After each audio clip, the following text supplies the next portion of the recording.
Coba Bang Kasih.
इसलिए उन्होंने जो है वो प्लम पुडिंग थ्योरी जो है वो प्लीज अपनी वीडियोस बंद रखें भाई। मैं काफी लोगों से कह रहा हूँ और सबकी वीडियोस ऑन हैं, जिसकी वजह से नेट का प्रॉब्लम आ रहा है बहुत ज्यादा। तो पुत्र का पुत्र है कोई यही है, वीडियो ला के रखी गई।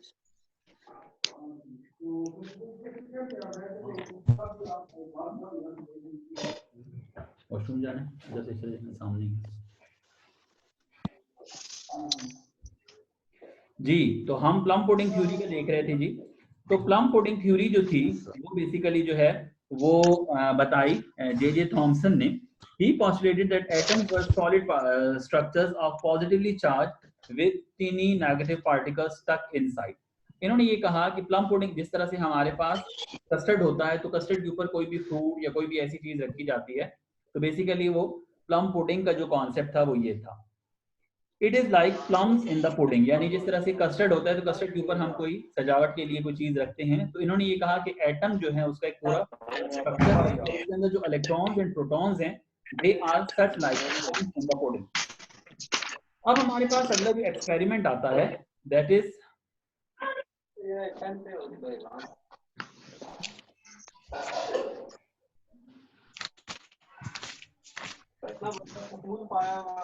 लेकिन दरमियान में आप लोगों की वीडियोस और साउंड जो है वो डिस्टरबेंस क्रिएट कर रहा है सबके लिए।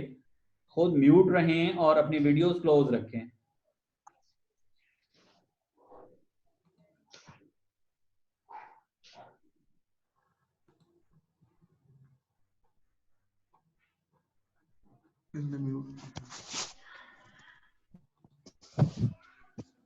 जी। अब हमारे पास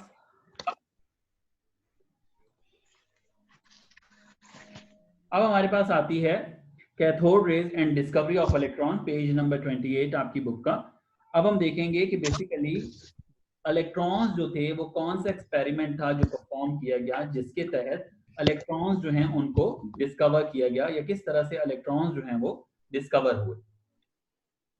1879 में सर विलियम क्रूक्स ने डिफरेंट एक्सपेरिमेंट्स परफॉर्म किए और उन्होंने इलेक्ट्रिक करंट जो है वो पास किया डिस्चार्ज ट्यूब में से एट वेरी लो प्रेशर।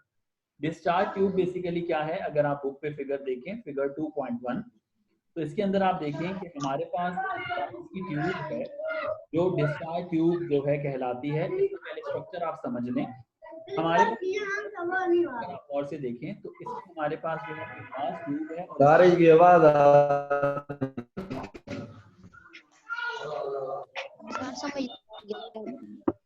इसकी दोनों साइड्स पर जो थे वो कैथोड और जो बैटरी और नेगेटिव से जो हैं वो ज्वाइन हुए हुए हैं।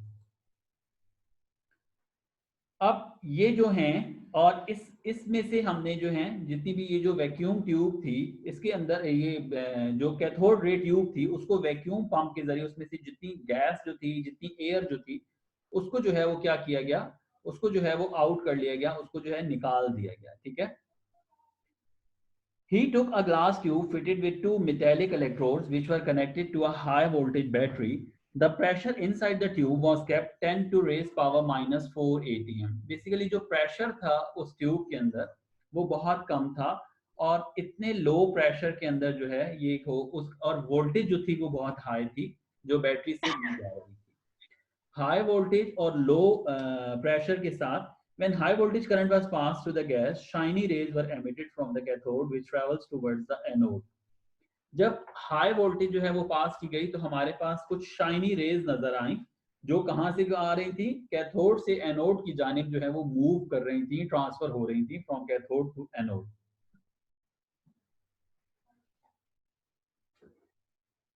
These rays were given the name of cathode rays और इन रेज को जो नाम दिया गया वो क्या नाम दिया गया, कैथोड रेज का नाम दिया गया।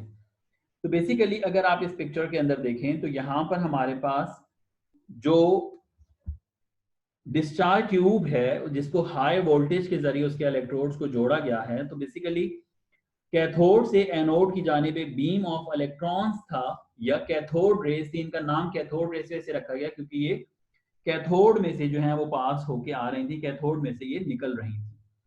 अब जब इनको स्टडी किया उन्होंने और डिटेल्स उनकी और प्रॉपर्टीज देखी तो कौन कौन सी प्रॉपर्टीज हमारे सामने आई हम देखते हैं। हमारे पास बेसिकली सर विलियम क्रोक्स ने टोटल जो है वो 7 प्रॉपर्टीज रखी कैथोड रेज की। सबसे जो पहली प्रॉपर्टी उन्होंने बताई कैथोड रे की, वो ये बताई कि these rays travel in straight line. ठीक है, यानी ये जो रेज थी ये एक पूरी स्ट्रेट लाइन थी, बिल्कुल सीधी लाइन के अंदर ये मूव करती थी परपेंडिकुलर टू कैथोड सरफेस, और जो परपेंडिकुलर होती थी कैथोड सरफेस, यानी कैथोड सरफेस के साथ अगर आप देखें तो यानी ये अगर कैथोड सरफेस है मेरा हाथ, तो ये जो मेरा दूसरा हाथ है ये हमारे पास रेज थी, यानी इनका आपस में जो एंगल था वो 90 डिग्री का था। तो फर्स्ट पॉइंट क्या बना, these rays travel in straight line perpendicular to the cathode surface. The second point is they can cast a sharp shadow of an opaque object if placed in their path.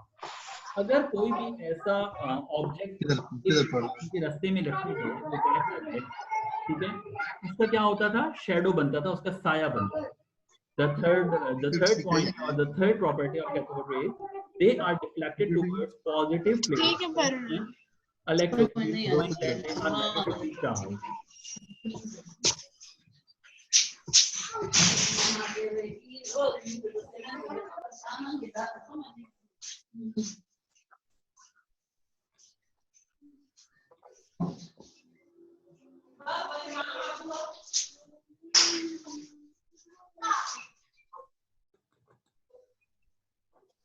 Please अपने mics बंद रखें। एक ही instruction मैं कल भी group पे भी दी थी, अभी भी मुस्तकिल कह रहा हूं।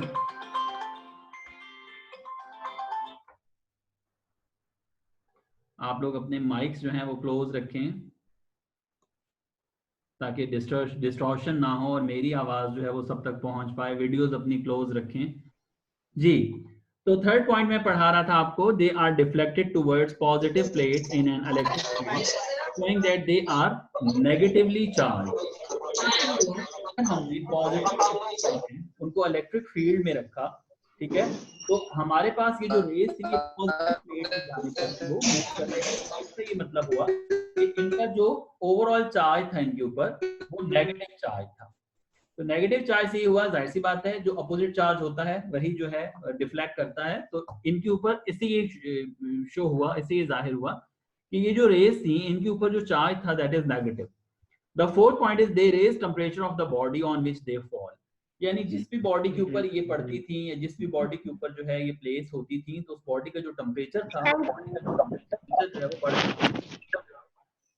The fourth point is J.J. Thomson discovered their charge mass by m ratio जो थी, E होता है चार्ज और m होता है mass, तो E by m ratio जो थी इनकी J.J. Thomson ने डिस्कवर की थी।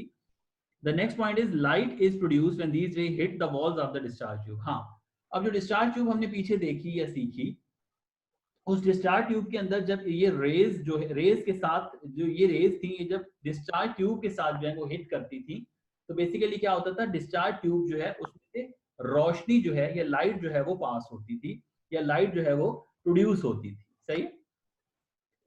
The next is it was found that the same type of rays were emitted no matter which gas and which cathode was used in the discharge tube। अच्छा, ये बड़ा important point है, इस पे फिर आगे डिस्कशन भी है। अब सर विलियम क्रुक्स ने क्या किया कि डिस्चार्ज ट्यूब में जो डिफरेंट किस्म की गैसेस थी उनको यूज किया, ठीक है, और जो गैसेस भी फॉर एग्जांपल उन्होंने ऑक्सीजन यूज की, फिर उन्होंने हाइड्रोजन यूज की या कोई भी और गैस यूज की, तो ये गैसेस यूज करते हुए उन्होंने जो है ये चेक किया कि आया गैसेस के चेंज होने से ये जो रेज हैं ये चेंज होती हैं या नहीं।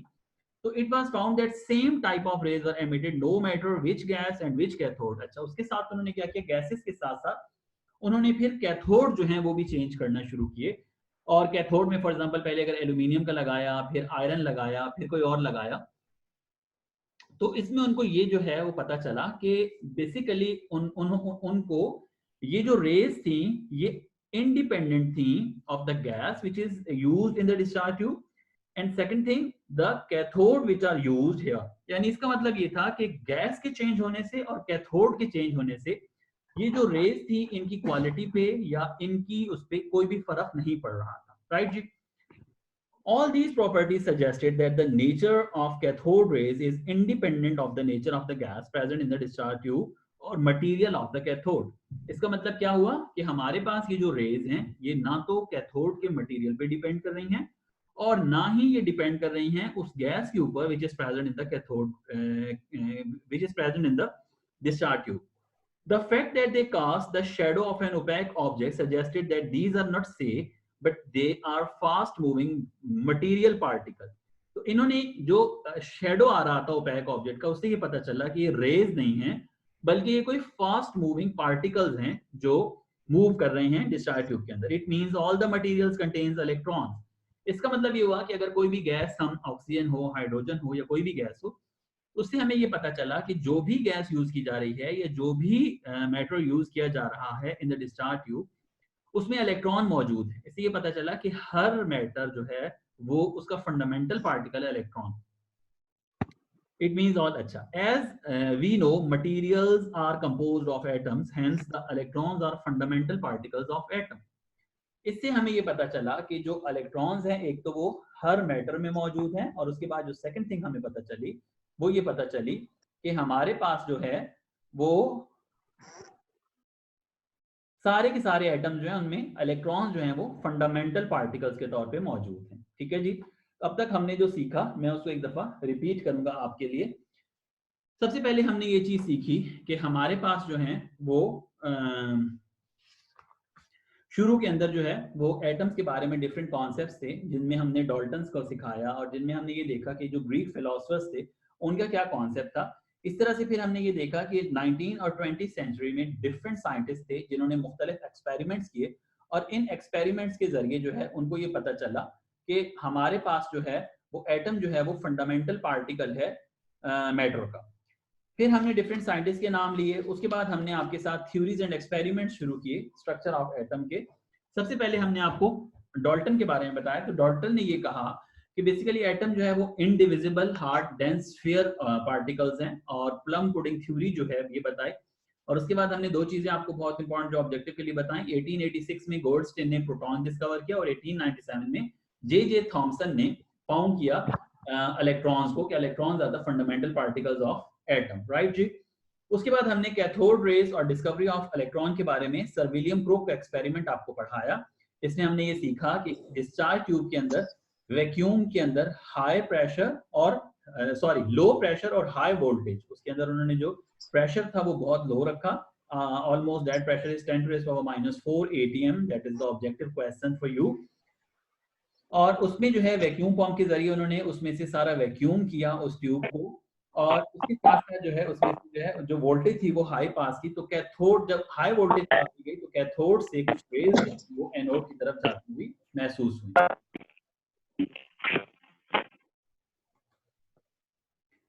इस सारे एक्सपेरिमेंट पे सर विलियम क्रोक्स ने कुछ जो है प्रॉपर्टीज जो है वो डिटरमिन की और वो प्रॉपर्टीज जो थी वो क्या थी. उन प्रॉपर्टीज में जो पहली प्रॉपर्टी थी वो ये थी कि ये स्ट्रेट लाइन में मूव करती थी. सेकंड थी कि शार्प शैडो प्रोड्यूस होता था if an opaque object is placed in their path. The third one is they deflect towards the positive plate. अगर इसको इलेक्ट्रिक फील्ड में रखा जाए तो ये रेज जो थी वो पॉजिटिव की जानिब मूव करती थी. That shows they have the negative charge, right. They raise temperature of the body on which they fall. उसके बाद ई बाय एम्बरेशन की जे थॉमसन ने बताई थी. और उसके बाद जो है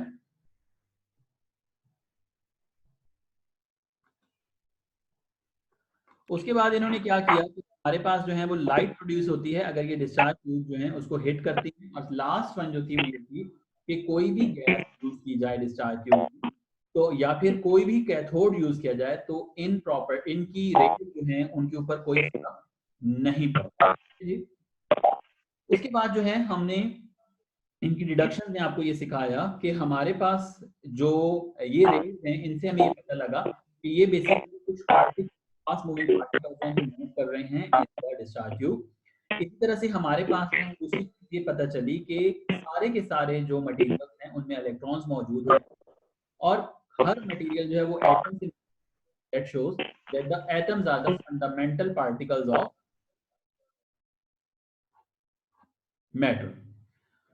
अब अगला जो आर्टिकल है हमारा वो है डिस्कवरी ऑफ प्रोटॉन्स का। डिस्कवरी ऑफ प्रोटॉन्स में हम क्या सीखेंगे? डिस्कवरी ऑफ प्रोटॉन में हम गोल्डस्टीन ने 1886 में ऑब्जर्व किया था एडिशन टू कैथोड रेज। जो कैथोड रेज अभी हमने पढ़ी, इसके साथ उन्होंने जो है एक और ऑब्जर्वेशन की कि कैथोड रेज के साथ कुछ और रेज भी हैं जो डिस्चार्ज ट्यूब में मौजूद होती हैं।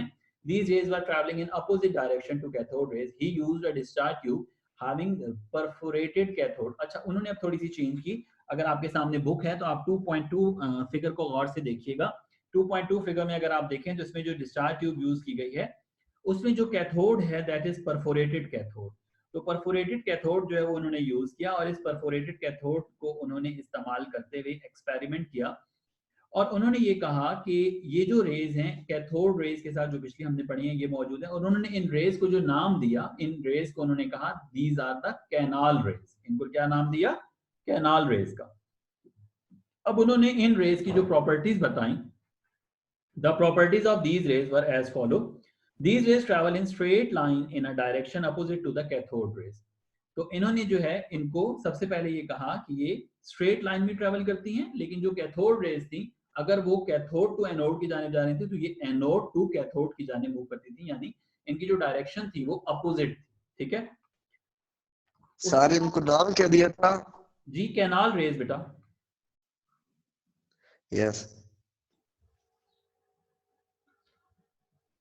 दूसरा जो पॉइंट है हमारे पास इन रेज का वो है their deflection in electric and magnetic field prove that these are positively charged. अच्छा, अब इन रेज को उन्होंने क्या किया कि इलेक्ट्रिक और मैग्नेटिक फील्ड दरमियान में रखी। मिसाल के तौर पे ये रेज आ रही हैं तो इन्होंने यहाँ पर जो है वो साथ में इलेक्ट्रिक और मैग्नेटिक फील्ड्स के अंदर जब इनको पास किया तो उन्होंने ये शो किया कि ये जो रेज हैं ये पॉजिटिवली चार्ज रेज हैं। The third point, the third property which he will given, the nature of canal rays depend upon the nature of gas. अच्छा, पीछे हमने ये देखा था कि हमारे पास गैस के चेंज होने से वो रेज चेंज नहीं हो रही थी, लेकिन कैनाल रेज के अंदर ये था कि ये जो रेज थी that are changed with the change of the matter which are changed by the change of the gas which is present in the discharge tube. discharge tube में जब गैस जो है वो चेंज हुई तो उनकी जो नेचर थी उन रेज की वो भी चेंज हो गई। तो इससे ये पता चला कि बेसिकली ये जो रेज थी ये डिपेंड कर रही थी on the nature of the gas which is present in the discharge tube. The fourth point is these raise do not originate from anode. In fact, these rays are produced when the cathode rays और electron collide with the residual gas. अब नीचे देखिए एक reaction लिखा हुआ है आपकी book में। मैं कोशिश कर रहा हूँ, लाइट पेन एक्चुअली मेरे पास नहीं है, लाइट पेन अगर होता तो मैं यहाँ पे लिख के भी आपको ये दिखा देता। भारत इसमें हम कोशिश कर रहे हैं, इसको आप जरा देखें। अगर इस रिजल्ट को यहाँ पे जो लिखा हुआ है आपकी बुक में m इज इक्वल टू, अब m क्या है? m वो रेजिडुअल गैस का मॉलिक्यूल है, ठीक है, m प्लस E माइनस। अब E माइनस क्या है? E minus is a electron. Electron कौन सा था? जो कैथोड रे में आया था। अब ये इलेक्ट्रॉन, फास्ट मूविंग इलेक्ट्रॉन जो है, ये जब उस रेजिडुअल गैस के ऊपर जो है पड़ता है तो रेजिडुअल गैस में से मजीद इलेक्ट्रॉन्स रिमूव होते हैं और M प्लस जनरेट होता है। अब ये जो M प्लस जनरेट हुआ, प्रोटॉन जनरेट हुआ, अब ये जो कैनॉल रेज हैं basically that are this M plus rays, right. इसी वजह से हमारे पास जो रेजिडुअल गैस है, अब रेजिडुअल गैस क्या है दोबारा समझ लीजिएगा। Residual gas is a gas which is present in the cathode discharge tube, जो गैस हम चेंज कर रहे हैं। mass of these particles was found equal to that of the protons or simple multiples of it. अच्छा, अब जो mess था इन gases का वो क्या था कि या तो ये जितना हमारे पास प्रोटॉन का मैस था उसके इक्वल था और या फिर सिंपल मल्टीपल था, यानी अगर दो प्रोटॉन है तो हमारे पास वो प्लस हो जाएगा, ठीक है, दो प्रोटॉन है तो वो प्लस हो जाएगा, यानी one proton plus second proton, right. The mass of proton is 1840 times more than that of electron. These rays are made up of positively charged particles. The mass of the charge of these अच्छा, अब जो ये properties निकली या ये जो properties discuss हुई, इन properties के नतीजे में हमारे पास मंजर, अपनी वीडियो बेटा बंद करें, मंजर बेटा मुस्तकिल आपकी वीडियो चल रही है, मंजर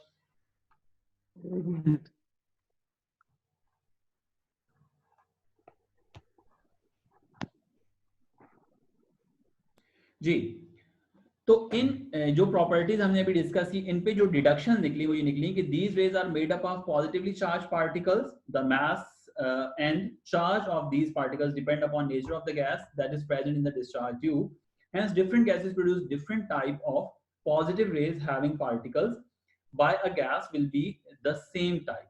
अच्छा, अब ये है कि हमारे पास गैस की चेंज होने से क्या चेंज हुआ था, जो नेचर थी इन रेज की वो चेंज हुई थी। तो इससे हमें ये 100% जो है वो शो हुआ कि बेसिकली जो प्रोटॉन्स हैं, जो प्रोटॉन्स प्रेजेंट हैं न्यूक्लियस के अंदर, तो ये पॉजिटिव रेज जो हैं ये प्रोड्यूस हो रहे हैं जब हमारे पास क्या हो रहा है, जो इलेक्ट्रॉन हिट हो रहे हैं उन प्रोटॉन्स के ऊपर, उस गैस के पार्टिकल्स के ऊपर, और जिसमें से प्रोटॉन्स प्रोड्यूस हो रहे हैं।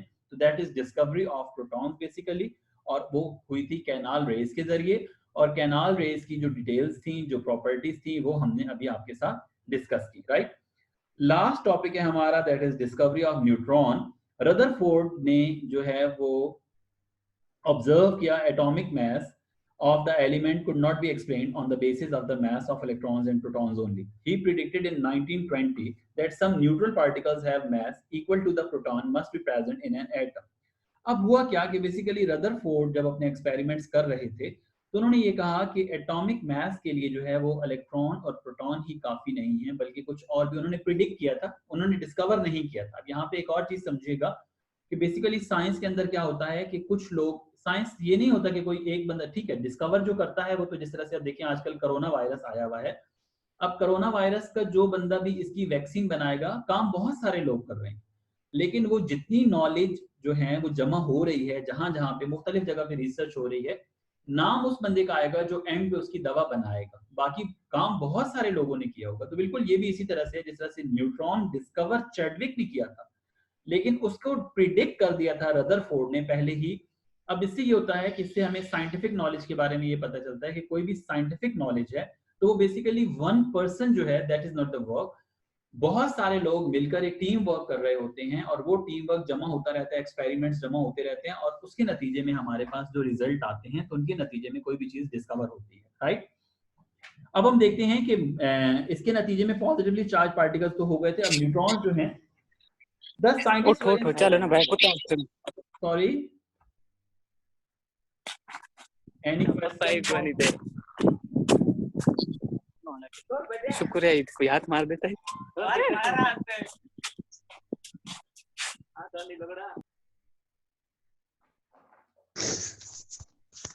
लेकिन डिस्टॉर्शन होती है इस तरह से, प्लीज अपने माइक्स बंद रखें। अगर कोई क्वेश्चन होता है तो बाद में मैं जब टॉपिक खत्म करता हूं तो मैं जो है वो देखता हूं, आपके क्वेश्चंस पता करता हूं मैं। जी, तो Chadwick discover neutron when he bombarded alpha particles on a beryllium target. अब ब्रिलियम टारगेट उन्होंने लिया, देखिए रिएक्शन यहाँ पे मौजूद है, ब्रिलियम के ऊपर उन्होंने हीलियम जो है उसके फास्ट मूविंग जो पार्टिकल्स थे उनको बम्बार्ड किया। अपनी बुक में आप देखें पेज नंबर 230 पर रिएक्शन मौजूद है। तो बेसिकली क्या हुआ कि जो ब्रिलियम की बड़ी न्यूक्लियाई थी वो ब्रेक हुई, ठीक है, और वो प्रोड्यूस हुई कार्बन न्यूक्लियस के अंदर, और साथ में एक न्यूट्रॉन जो है वो प्रोड्यूस हुआ। तो ये बेसिकली जो काम था ये चैडविक ने किया। तो न्यूट्रॉन्स जो हैं that discover by the Chadwick, right. Properties of neutrons इन्होंने क्या क्या बताई? Neutrons carry no charge, they are neutral, यानी न्यूट्रॉन पे कोई चार्ज नहीं है और ये न्यूट्रल हैं। इसी के साथ उन्होंने सेकंड ये बताया कि दे आर हाईली पेनिट्रेटिंग, यानी इनकी जो पेनिट्रेशन पावर है वो बहुत ज्यादा है। थर्ड वन उन्होंने ये बताया कि mass of these particles was nearly equal to the mass of proton. तो इनका है वो प्रोटॉन की इक्वल है, जो बेसिकली पहले ही बता दिया था, किसने? रदरफोर्ड ने पहले ही सजेस्ट कर दिया था कि जो नए पार्टिकल्स होंगे उन पे चार्ज कोई नहीं होगा, लेकिन उनका मास जो है वो ऑलमोस्ट प्रोटॉन्स की इक्वल होगा। तो वही चीज हुई। तो ये हमारे पास जो प्रॉपर्टीज थी न्यूट्रॉन्स की ये पता चली। अब हम देखते हैं कि हमारे पास टेस्ट योरसेल्फ आता है। तो टेस्ट योरसेल्फ में 4 सवाल हैं। अब यही आज आप लोगों का होम असाइनमेंट भी है, ये आप टेस्ट योरसेल्फ खुद करेंगे। अगर इसमें कोई प्रॉब्लम होती है तो कल सबसे पहले आप या फिर ग्रुप पे आप मुझसे पूछ लेंगे, मैं ग्रुप पे इसका आंसर बता दूंगा एक दफा दोबारा, ठीक है। ग्रुप में मैं आज शाम में मैं मैसेज मैंने क्लोज किया, आज मैं शाम में मैसेज कुछ टाइम के लिए ओपन करूंगा, तो फिर आप जो है ग्रुप में देख लीजिएगा। मैंने ये जितना भी लेक्चर है ये रिकॉर्ड भी हुआ है, तो मैं कोशिश करता हूँ कि इसका लिंक भी आप लोगों के साथ शेयर करूँ कि जिन लोगों के पास इंटरनेट का प्रॉब्लम था वो ये लेक्चर डाउनलोड करके भी देख सकते हैं। ठीक है जी। तो आज हमने जो जो सीखा एक दफा दोबारा खत्म इसको करते हैं। आज हमने theories and experiments related to structure of atom सीखे, जिसमें सबसे पहले हमने एटॉमिक थ्योरी के बारे में सीखा। फिर हमने आपसे ये बताया कि 1886 में गोल्डस्टीन ने positively charge particles proton discover किए एंड 1897 में जे थॉमसन ने इलेक्ट्रॉन्स जो हैं वो डिस्कवर किए। फिर हमने विलियम क्रूक्स का एक्सपेरिमेंट आपको बताया और पॉजिटिव रेज जो कैथोड रेज जो थी उनकी प्रॉपर्टीज हमने सीखी। गोल्डस्टीन ने 1886 में प्रोटॉन डिस्कवर किया, डिस्कवरी ऑफ प्रोटॉन के बारे में हमने एक्सपेरिमेंट सीखा और उसके साथ साथ हमने जो है वो बताते हैं बेटा, बताते हैं आपको नोटबुक में लिखना है या नहीं। मेरी अभी क्लास खत्म नहीं हुई, मैं ये कर लूँ इसको एक दफा रिव्यू कर लूँ तो मैं बताता हूँ नोटबुक पे लिखना है या कहाँ लिखना है। ठीक है, अच्छा जी। उसके बाद हमारे पास गोल्डस्टीन का एक्सपेरिमेंट आया और फिर हमने कैनाल रेज जो है उनकी प्रॉपर्टीज सीखी और सबसे एंड पे हमने डिस्कवरी ऑफ न्यूट्रॉन सीखी। और डिस्कवरी ऑफ न्यूट्रॉन में एक बहुत इंपॉर्टेंट चीज जो हमें सीखने को मिली वो थी कि हमारे पास साइंटिफिक नॉलेज किस तरह से वन पर्सन और अदर पर्सन और बहुत सारे लोग मिलकर जो है ये काम करते हैं और उसके नतीजे में कोई भी साइंटिफिक नॉलेज जो है वो जनरेट होती है। और हमने प्रॉपर्टी ऑफ न्यूट्रॉन सीखी। टेस्ट योरसेल्फ 2.1 में 4 सवाल हैं और ये आप लोगों ने नोटबुक पे बिल्कुल राइट करने हैं। अगर आपको किसी सवाल में प्रॉब्लम होती है तो आप ग्रुप में पूछ सकते हैं, मैं आपको उसके बारे में बता दूंगा। वैसे सर्च करेंगे तो जितना आज हमने पढ़ा है उसके अंदर इनके आंसर्स मौजूद हैं। ठीक है जी, thank you so much. Now we signing off from the chemistry class. मैं उम्मीद करता हूं कि सारे मसाइल के दौरान डायग्राम भी बना लिया जी, डायग्राम भी बना लिया सर जी। डायग्राम जहां पर जरूरत है वहां पर बनानी है। ठीक है, जिस सवाल में अगर जरूरत है तो वहां डायग्राम बनानी है जी। किसी और बच्चे का कोई सवाल हो तो वो अपने आप को अनम्यूट करके क्वेश्चन कर सकता है।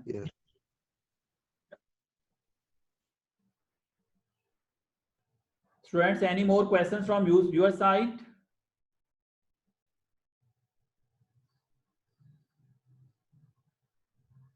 थैंक यू सो मच जी। Now we signing off from chemistry class. अब 15 मिनट का ब्रेक है, फिर आप लोगों की मैथमेटिक्स की क्लास होगी। मैथमेटिक्स की क्लास में आपके लिए जो है वो हमारी वीडियो होगी, क्योंकि हम आप लोगों को जो वीडियो